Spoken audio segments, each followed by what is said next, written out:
Hello friends, स्वागत है आपका आपके अपने यूट्यूब चैनल आरपी ट्रिक में। आज मैं आपके सामने वंदरों का स्पेशल भाग 3 यानी कि पार्ट 3 लेके आया हूँ। इससे पहले पार्ट 1 और पार्ट 2 मैंने अपने इस चैनल में अपलोड कर दिए हैं, जिसका लिंक डिस्क्रिप्शन में है, आप जाके देख सकते हैं। अगर आपने मेरा पिछला भाग देखा है तो लास्ट में मैंने कुछ क्वेश्चन पूछे थे और मैंने बोला था कि उनके आंसर मैं नेक्स्ट वीडियो यानी कि आज के वीडियो में दूंगा। तो उनके आंसरों के जवाब तो काफ़ी कम लोगों ने दिए, लेकिन कोई बात नहीं, इन क्वेश्चनों के आंसर देना मेरा फ़र्ज है। तो आइए इन क्वेश्चनों को देखते हैं। तो पहला क्वेश्चन था, आतिशबाजी में हरा रंग किसकी उपस्थिति के कारण होता है? तो ऑप्शन थे सोडियम, बेरियम, पोटेशियम और सिल्वर। तो यहाँ पर हमारा सही आंसर निकल के आता है बेरियम। ठीक है दोस्तों, barium is the right answer. और साथ ही साथ हमें और चीज़ पता होनी चाहिए, जैसे सफ़ेद रंग निकलता है मैग्नीशियम ऑक्साइड के कारण, पीला रंग निकलता है सोडियम के कारण, और सिल्वरी वाइट कलर निकलता है एल्युमिनियम के कारण, और हरा रंग निकलता है बेरियम के कारण। ठीक है दोस्तों, तो ये इसका सही आंसर था। चलिए अब नेक्स्ट क्वेश्चन में चलते हैं। नेक्स्ट क्वेश्चन है, प्याज लहसुन में गंध किस तत्व की उपस्थिति से आती है? ऑप्शन है लिथियम, क्लोरीन, पोटेशियम और सोडियम। ठीक है, तो यहाँ पर सही आंसर पोटेशियम है। Potassium is the right answer. अगर आपने मेरे पहले के वीडियोस भी देखे हैं तो उसमें मैं एक क्वेश्चन आया था, प्याज जब हम काटते हैं तो हमारी आंखों से आंसू आ जाते हैं, तो इसके पीछे कारण होता है सल्फेनिक अम्ल का, यानी कि सल्फेनिक एसिड के कारण आंखों से आंसू आते हैं प्याज काटने वक्त। और लेकिन प्याज और लहसुन में जो गंध आती है वो पोटेशियम के कारण आती है। ठीक है दोस्तों, चलिए अब नेक्स्ट क्वेश्चन में चलते हैं। अगला प्रश्न है, किसी गैस का अणुभार उसके वाष्प घनत्व का कितना होता है? ऑप्शन है आधा, दुगना, चौथा या तीसरा। तो इस क्वेश्चन को करने के लिए फॉर्मूला हमें पता होना चाहिए। फॉर्मूला होता है अणुभार, अणुभार यानी कि मोलर मास इक्वल टू 2 × वाष्प घनत्व, 2 × वेपर डेंसिटी भी कह सकते हैं, यानी कि अणुभार। क्वेश्चन बोला है अणुभार, यानी कि अणुभार उसके वाष्प घनत्व का, यानी कि वाष्प घनत्व का कितने गुना है? तो 2 टाइम्स है। कितना है? 2 गुना है। ठीक है, तो यहाँ पर सही उत्तर कितना होगा? यहाँ होगा दुगना। ठीक है, 2 times is the right answer. Next question में चलते हैं। नेक्स्ट क्वेश्चन था, कवक या फंगी, फंगस भी बोलते हैं, कि कोशिका भित्ति सेल वॉल बनी होती है, किसकी बनी होती है? तो सेल वॉल आपके ऑप्शन थे सेलुलोज, काइटिन, स्यूडोपोडिया या पॉलीसेकेराइड। तो यहाँ पर कवकों की जो कोशिका भित्ति होती है वो काइटिन की बनी होती है। Very important question. ठीक है, और साथ ही साथ अन्य ऑप्शनों को भी देख लेते हैं। सेलुलोज बनी होती है शैवालों की, पॉलीसेकेराइड बनी होती है कोशिका भित्ति बैक्टीरियाज की, और स्यूडोपोडिया के बारे में मैंने नेक्स्ट वीडियो में, सॉरी प्रीवियस वीडियो में बताया था, काफ़ी विस्तार से बताया है कि अमीबा जो होता है अपनी इस तरीके की संरचना यानी कि ढांचा बना लेता है। क्यों बनाता है? क्योंकि वो भोजन के टुकड़े को चारों ओर से घेर लेता है। और जो अवांछित भुजाएं, जो ये मैंने क्रॉस कर रहा हूँ, ये अवांछित भुजाओं को ही क्या बोला जाता है? स्यूडोपोडिया, जो भोजन को ढकने के काम आती हैं। अगर आपको पता नहीं है तो आप मेरे लास्ट वीडियो में यानी कि पार्ट 2 में देख सकते हैं, उसमें मैंने विस्तार से इसके बारे में बताया है। ठीक है दोस्तों, चलिए, तो इस क्वेश्चन का सही आंसर यहाँ पर था काइटिन। अब अगले क्वेश्चन में हम चलते हैं। लास्ट क्वेश्चन है, राष्ट्रीय बागवानी मिशन की शुरुआत हुई 2005, 2008, 2011 या 2002। ठीक है, तो इसकी शुरुआत हुई है राष्ट्रीय बागवानी मिशन की 2005 में, 2005 में इसकी शुरुआत हुई है।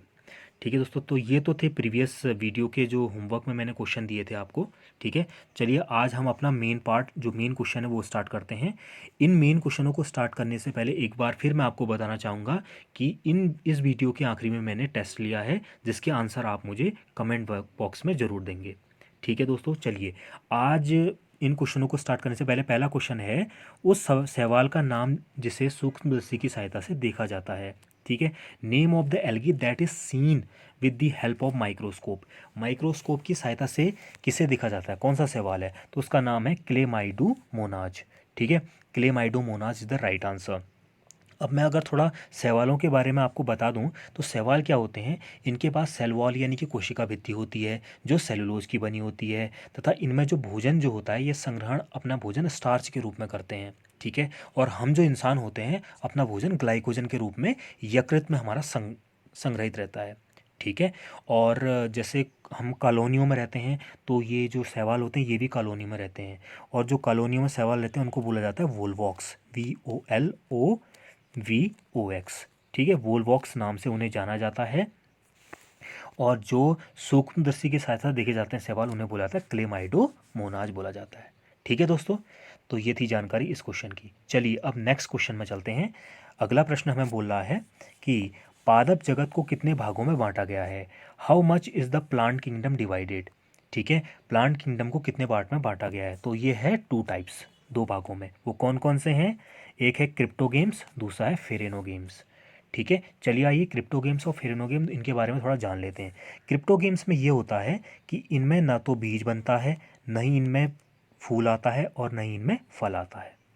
ठीक है, और अगर रही बात फेरेनो गेम्स की, फेरेनो गेम्स में आपका बीज भी बनेगा और फूल भी आएगा और फल भी आएगा। ठीक है, और फेरेनो गेम्स का दूसरा नाम होता है स्पर्मेटोफाइटा। ठीक है, इन एग्ज़ाम के पॉइंट ऑफ व्यू से काफ़ी इंपॉर्टेंट हो जाता है स्पर्मेटोफाइटा। ठीक है, spermatophyta is the another name of phanerogams. ठीक है, इंपॉर्टेंट क्वेश्चन है, ये पूरा ही इंपॉर्टेंट क्वेश्चन है एग्जाम के पॉइंट ऑफ व्यू से।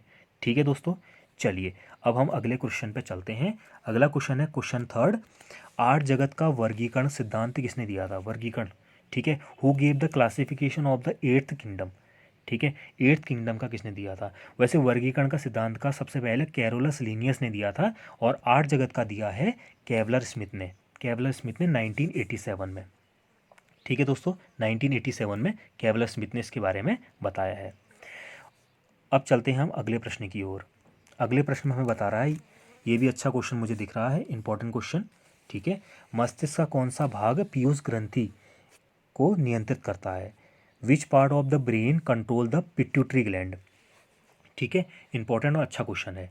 तो ये क्वेश्चन, इसका आंसर होगा हाइपोथैलेमस। ठीक है, हाइपोथैलेमस जो होता है पिट्यूटरी ग्लैंड को नियंत्रित करता है। अगर मैं हाइपोथैलेमस के बारे में बताऊं तो ये अग्र मस्तिष्क यानी कि फोर ब्रेन का पार्ट होता है। भूख प्यास ये सब महसूस कराना, टेम्परेचर कंट्रोल करना, थर्मो रेगुलेशन, ये सभी इसके कार्य हैं। और साथ ही साथ पिट्यूटरी ग्लैंड को भी नियंत्रित करने यानी कंट्रोल करने का ये काम करता है हाइपोथैलेमस। चलिए अब अगले प्रश्न की ओर हम चलते हैं। ये क्वेश्चन भी इंपॉर्टेंट मुझे लग रहा है। वह तापमान जिस पर ध्वनि का वेग 0 डिग्री सेल्सियस पर ध्वनि के वेग का 1.5 गुना होता है। ठीक है, ये कैलकुलेशन वाला क्वेश्चन है। आइए ज़रा हम इसको देख लेते हैं। ठीक है, देखने से पहले पहले इंग्लिश में इसको देख लेते हैं। The temperature at which the velocity of sound is 1.5 times the velocity of sound eight 0 degree Celsius. ठीक है, इसका आंसर ये आएगा 341.25 डिग्री सेल्सियस। तो अगर आपको हल्का सा आइडिया है तो जो वेलोसिटी होती है वो डायरेक्टली प्रोपोर्शनल यानी अनुक्रमानुपाती होती है टेम्परेचर के, होती है दोस्तों। तो यहाँ से एक फॉर्मूला हमें निकल के आता है कि V1/V2 इक्वल टू √T1/T2। यहाँ पर ये फॉर्मूला निकल जाता है। इस फॉर्मूले के द्वारा ही हम क्या करेंगे, इस क्वेश्चन को सॉल्व करेंगे। ठीक है, अगर आप यहाँ ध्यान दें, the velocity of sound is 1.5 times the velocity of sound. ठीक है, 0 डिग्री सेल्सियस, यानी कि मान लो जो वेलोसिटी V2 है जो नीचे वाली, वो कितनी है 1.5 यानी कि 1.5 है किसके, V1 के। ठीक है, 1.5 V1 के। तो यहाँ पर V2 की जो वैल्यू है हम वो 1.5 V1 रखेंगे। ठीक है, तो चलिए हम इसको पुट करते हैं। तो यहाँ पर V1 की वैल्यू तो V1 रहेगी और V2 की वैल्यू कितनी होगी 1.5 V1, इसको लगाया जाएगा अंडर रूट। तो मैंने क्या बोला 0 डिग्री सेल्सियस। अब 0 डिग्री सेल्सियस को हम किस में बदलते हैं, कैल्विन में बदलते हैं। यहाँ कैल्विन में काम करते हैं, लास्ट में दोबारा 0 सेल्सियस में कन्वर्ट कर लेंगे। ठीक है, तो 0 डिग्री सेल्सियस 273 कैल्विन होती है, यानी कि T1 की वैल्यू 273 कैल्विन होगी। और कितना टेम्परेचर, दूसरा टेम्परेचर यानी कि T2, ये वैल्यू हमने फाइंड करनी है। ठीक है, तो अगर यहाँ ध्यान दें तो V1 से V1 कैंसिल आउट जाएगा। ठीक है, और आपको अगर मालूम हो तो 1.5 को हम 3/2 भी लिख सकते हैं कैलकुलेशन आसान करने के लिए। तो मैं नेक्स्ट स्टेप में ये करूँगा। तो 1/3/2 अंडर रूट 273/T2 ये हो जाएगा। ठीक है, 3/2 पर जाके 2/3 हो जाएगा। तो 2/3 equal to under root 273/T2। ठीक है, अगर मैं यहाँ से रूट हटा देता हूँ तो यहाँ पर क्या लग जाएगा, स्क्वायर लग जाएगा। ठीक है, नेक्स्ट स्टेप हम करते हैं। तो 2 का हो जाएगा 4 और 3 का 9 हो जाएगा, इक्वल टू 273/T2। आया समझ में। तो यहाँ से अगर मैं T2 की वैल्यू निकाल दूँ, यानी कि क्रॉस मल्टीप्लिकेशन ही वज्र गुणन कर लेते हैं, तो T2 की वैल्यू आती है T2 इक्वल टू 273 इंटू 9/4 ये वैल्यू निकल के आती है। आप इस वैल्यू को सॉल्व करिएगा, ठीक है। सॉल्व करके यहाँ मैंने डायरेक्ट यहाँ पे निकाल दिया है, तो उसकी वैल्यू T2 की वैल्यू हमारी आएगी 614.25 केल्विन, ये इसकी वैल्यू आएगी। आप इसे सॉल्व कर लीजिएगा, ठीक है। तो ये केल्विन में है, 614.25 ये केल्विन में है, लेकिन यहाँ सेल्सियस की बात हुई है, तो उसको सेल्सियस में निकालने से इसको क्या करेंगे, इसको -273 कर देंगे, ठीक है। इस पूरी वैल्यू को 273 से घटा देंगे, तो यहाँ पर हमारी वैल्यू निकल के आ जाएगी T2 इक्वल टू निकल के आएगा 341.25 डिग्री सेल्सियस। ये हमारी फाइनल वैल्यू, रिक्वायर्ड जो वैल्यू थी वो निकल के आएगी, जो बिल्कुल सही है हमारे उत्तर के अकॉर्डिंग, ठीक है। इस क्वेश्चन को दोबारा देखिएगा और दोबारा बनाइएगा, ठीक है। एक बार में समझ में नहीं आएगा तो उसको प्रैक्टिस करने में दोबारा करिएगा, ठीक है। फॉर्मूला मैंने दिया था उस पर पुट कर लिएगा वैल्यू। अब चलते हैं हम अगले क्वेश्चन की ओर। हमारा अगला क्वेश्चन है कि छठा क्वेश्चन है, पदार्थ की पांचवी अवस्था क्या है, ठीक है। What is the fifth state of substance, ठीक है। पांचवी अवस्था क्या है पदार्थ की, ठीक है। तो इसे बोला जाता है बोस आइंस्टीन कंडेंसेशन। क्या बोला जाता है, बोस आइंस्टीन कंडेंसेशन के नाम से इसे BEC के नाम से इसे जाना जाता है। तो चलिए बोस आइंस्टीन इसके बारे में हम जान लेते हैं। बोस आइंस्टीन कंडेंसेशन के बारे में सबसे पहले सत्येंद्र नाथ बोस और आइंस्टीन ने मिलकर 1924 या 25 में इसकी स्थापना की थी, इसके बारे में बताया था। और ये होता है BEC यानी कि बोस आइंस्टीन कंडेंसेशन। किसी गैस के अगर हम 1,00,000 कण ले लें या पार्टिकल ले लें, उसमें से एक पार्टिकल, एक कण को लेकर उस कण को इतना ठंडा कर दें एब्सोल्यूट टेम्परेचर पर, मतलब -273 डिग्री सेल्सियस पर इतना ठंडा कर दें, और ठंडा करने के बाद उस पार्टिकल यानी कि कण की जो मूवमेंट होगा यानी कि उसकी गति होगी वो रुक जाएगी, ठीक है। और रुकने के बाद जो हमें वो फॉर्म मिलेगी, जो हमें अवस्था प्राप्त होगी, उसे ही बोस आइंस्टीन कंडेंसेशन यानी कि BEC के नाम से जाना जाता है, ठीक है दोस्तों। आया समझ में आपको। और तीसरी अवस्था क्या होती है पदार्थ की, माफ कीजिएगा, चौथी अवस्था वो प्लाज्मा होती है, ठीक है। तो चलिए इतना आपको समझ में आ गया होगा। अब हम अगले क्वेश्चन की ओर चलते हैं। अगले क्वेश्चन में बोला जा रहा है कि KMnO4 में मैग्नीज की संयोजकता क्या होगी, ठीक है। What will be the valency of manganese in KMnO4, ठीक है। तो सबसे पहले KMnO4 का आप नेम आपको पता होना चाहिए, इसका नाम होता है पोटेशियम पर मैग्नेट, ठीक है। अगर हम KMnO4 में के की अगर मैं सबसे पहले इसके बाद आ रहा है संयोजकता, ठीक है। संयोजकता यानी कि वैलेंसी क्या होती है, दो चीज़ें होती हैं, एक वैलेंस इलेक्ट्रॉन और दूसरी होती है वैलेंसी यानी कि संयोजी इलेक्ट्रॉन और संयोजकता। संयोजी इलेक्ट्रॉन होती है किसी भी तत्व के आउटर मोस्ट सेल में जितने भी इलेक्ट्रॉन होते हैं आउटर मोस्ट सेल में, उसे बोला जाता है संयोजी इलेक्ट्रॉन यानी कि वैलेंस इलेक्ट्रॉन। और वैलेंसी किसे बोला जाता है, किसी भी जो आउटर मोस्ट सेल है किसी भी तत्व का, उसमें जो इलेक्ट्रॉनों को डोनेट करने या एक्सेप्ट करने, ठीक है, देने या त्यागने की जो टेंडेंसी या कैपेसिटी होती है, जिससे वो अपना अष्टक नियम यानी कि ऑक्टेट रूल को फॉलो कर सके, ठीक है, तो उसे ही वैलेंसी बोला जाता है, ठीक है। और ये निकाली कैसे जाती है, आइए ज़रा देखते हैं। पोटेशियम की होती है इसमें, अगर यहाँ किसकी निकालनी है, हमने मैग्नीज की निकालनी है, तो मैं इसको X मान के चलूँगा। पोटेशियम की +1 होती है, मैग्नीज की होती है X, क्योंकि मैग्नीज की निकालनी है तो मैं X मान के चलूँगा, प्लस O ऑक्सीजन की होती है -2, ठीक है। और बाहर से 4 लगाए यानी कि 4 लगाए तो कितना हो जाएगा, × 4 हो जाएगा, इक्वल टू पूरा 0, ठीक है। तो यहाँ से अगर मैं सॉल्व करता हूँ तो कितना हो जाएगा, 1 + X, 4 × 2 = 8 यानी कि -8 इक्वल टू 0। तो X - 7 इक्वल टू 0। तो यहाँ से X की वैल्यू क्या आ गई, X इक्वल टू क्या आ गया, +7 आ गई। तो +7 यानी कि +7 is the valency of manganese, ठीक है। मैग्नीज की +7 है, ठीक है, माइनस नहीं है, डैश करा हुआ है, ठीक है। तो +7 इसकी वैल्यू आ जाएगी। चलिए अब नेक्स्ट क्वेश्चन में हम चलते हैं। अगला क्वेश्चन है, भारत को कितने पारिस्थितिकी इकोलॉजिकल क्षेत्र में बांटा गया है। India is divided into how many ecological zones, ठीक है। कितने इकोलॉजिकल जोन्स में भारत को बांटा गया है, तो ये बांटा गया है 5 जोन्स में बांटा गया है, ठीक है। और इसके अलावा कृषि पारिस्थितिकी क्षेत्र में देखें तो वहाँ पर 21 यानी कि 21 क्षेत्रों में बांटा गया है कृषि पारिस्थितिकी, ठीक है। और साथ ही साथ कृषि जलवायु क्षेत्र में अगर देखें तो वहाँ 15 पार्ट्स में बांटा गया है, ठीक है। कृषि जलवायु क्षेत्र में 15 पार्ट्स में, कृषि पारिस्थितिक क्षेत्र में 21 पार्ट में, और पूरे भारत को कितने पारिस्थितिक क्षेत्र में, 5 पार्ट में इसको बांटा गया है। ठीक है दोस्तों, ये इसका आंसर था। चलिए अब अगले प्रश्न की ओर हम चलते हैं। अगला प्रश्न बोल रहा है पूसा बोल्ड किस में है। Pusa bold is variety of, किसकी वैरायटी है, तो ये सरसों की वैरायटी है, मस्टर्ड। ठीक है, मस्टर्ड की वैरायटी है पूसा बोल्ड। ठीक है, इसका वैज्ञानिक नाम होता है पूसा बोल्ट का, यानी कि ब्रासिका के नाम से इसे जाना जाता है, ब्रासिका। और साथ ही साथ येलो मस्टर्ड जो पीला सरसों होता है उसको जाना जाता है सिनेपिस, सिनेपिस अल्वा। ठीक है, सिनेपिस अल्वा, सिनेपिस अल्वा के नाम से पीले सरसों को जाना जाता है।